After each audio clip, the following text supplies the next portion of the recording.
मज़ीद आगे बढ़ने से पहले हमारे चैनल को ज़रूर सब्सक्राइब कर लें और साथ में लगे बेल आइकन को दबा दें। औज़ु बिल्लाहि मिनश्शैतानिर्रजीम बिस्मिल्लाहिर्रहमानिर्रहीम। लाखों करोड़ों दुरूद व सलाम मोहम्मद वाले मोहम्मद पर। दोस्ताने ग्रामी, अज दा सारा जिहड़ा वीलाग है वो दोस्तां दे कमेंट्स दे मुतलका है। उन्होंने कुछ सवाल पुछे, उन्होंने जवाब अपनी इस्तात के मुताबिक देने की कोशिश करे सूँ। पहला मलिक हमाद होरें कीता है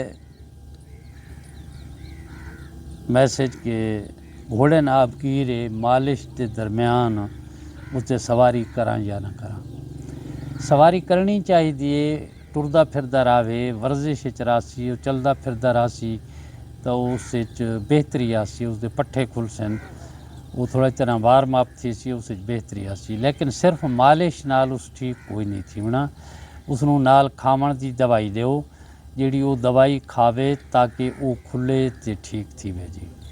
तो मालिश भी चंगी चीज़ है, करनी चाहिए, लेकिन जितना फ़ायदा अंदर वाली दवाई करना है ना जी, सिर्फ मालिश नाल वो काम नहीं होना। मालिश भी करो, पोले हाथ नाल मालिश, ज़्यादा रगड़ना नहीं या जोर नाल नहीं दबाव देना जो पट्ठां दे उत्ते असर थींदा है, नुकसान थींदा है। ते पोले पोले हथां की मालिश करो, जिहड़ी को मालिश उन्हें दसी है या जिहड़ी तुहारे नॉलेज छे, उसकी मालिश करके तो उसनूं बेशक तुसां सवारी कर सकते हो। नाल खावन की दवाई लाजमी है, जब तक अंदरों दवाई ना खासी है तो खुलसी कोई ना। दूजा मैसेज है अली भाई होरां कीता है, उन्होंने वो पुछते हैं कि गर्मियां का मिसाला बड़ा ज़बरदस्त आई तो सर्दियां दे कोई दसा दो। उस सुंड शामिल कर गिनो, हिंग शामिल कर गिनो, अजवैन देसी ये शामिल कर गिनो, ये दो चार चीज़ा भी शामिल कर गिनो तो इंशाअल्लाह वो गर्मियां सर्दियां का ठीक है, बेहतरीन मिसाल है। कोई थोड़ी तरियां कालियां मरचां विच वो पा गिनो, वो मिसाल गर्मियों चलता है, सर्दियों के चलता है। मोतदिल जहा मिसाल है, तकरीबन गर्मियां सर्दियों के चलता है जी। तीसरा गो मैसेज है जी गुलाब हुसैन, वो पुछते हैं कि घोड़ी की एक अख सफेद है, अगली नस्ल ये न वने, उसका कोई तरीका?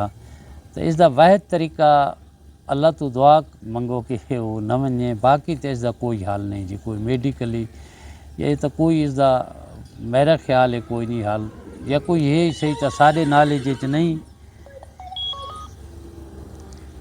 भाई कोई ऐसा इसका हल होवे, नुस्खा होवे जिहड़ा अगली नस्ल ना आवे।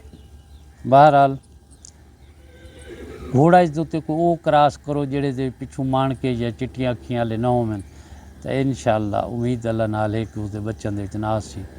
अक्सर ये होंदियां घोड़ियां घोड़े एक अख सफेद वाले, लेकिन ज़रूरी नहीं जो अगले बच्चों च आवन। 50% चांस 50-50 होंगे जी, आ भी वैंदन विच मान के ते नहीं भी आते।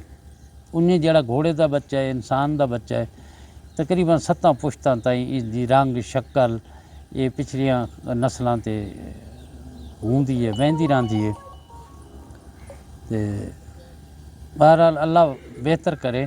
इसका कोई मेडिकली या इस हिकमत कोई खास ऐसा हल कोई नहीं जोड़ा आदमी तुहानूं दसावे जी।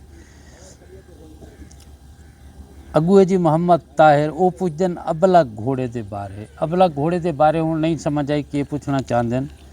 अगर रंग की वजाहत करना चाहते हैं, पूछना चाहते हैं, तो रंग तो हर वो रंग जोड़ा 50-50 होवे, 2 रंगों का मजमूआ होवे, चाहे नुकरा ते मुश्की होवे, चाहे नुकरा ते कुमैत होवे। अक्सर होंदे इन यार या कुमैत नाल होंदे या नुकरे नाल इन्हां दा फिक्सेशन होंदी है। 50-50 जेड़े दे होवन कलर होवे, जेड़े उसदे डब एंड डाट एंड यानी वड्डे वड्डे होवन,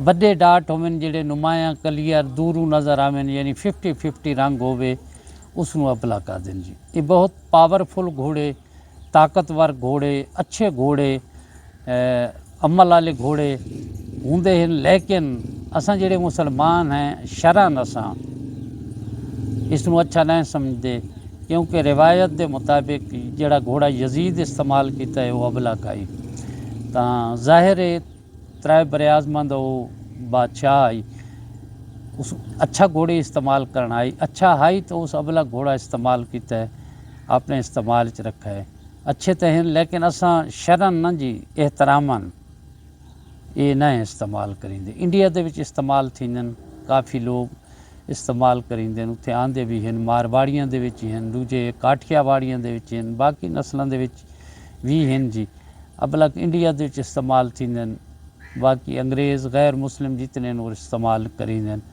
असा मुसलमान एहतराम नहीं करते जी बाकी घोड़े बहुत अच्छे होंगे इस कोई शक नहीं जी घोड़ों के अच्छे होने कोई शक नहीं जी अच्छे घोड़े होंगे बाकी कोई जेडे हो सन नैक्सट विलाग दे विच अगर कोई दोस्तों के कमेंट्स कोई सवालात हो सन तो ताबेदार जी अल्लाह तुहानू अपने हिफ्ज़ व अमान च रखे अपना ख्याल रखियो ते मुहब्बतां वंडियो पाकिस्तान जिंदाबाद पाक फौज जिंदाबाद बस सलाम।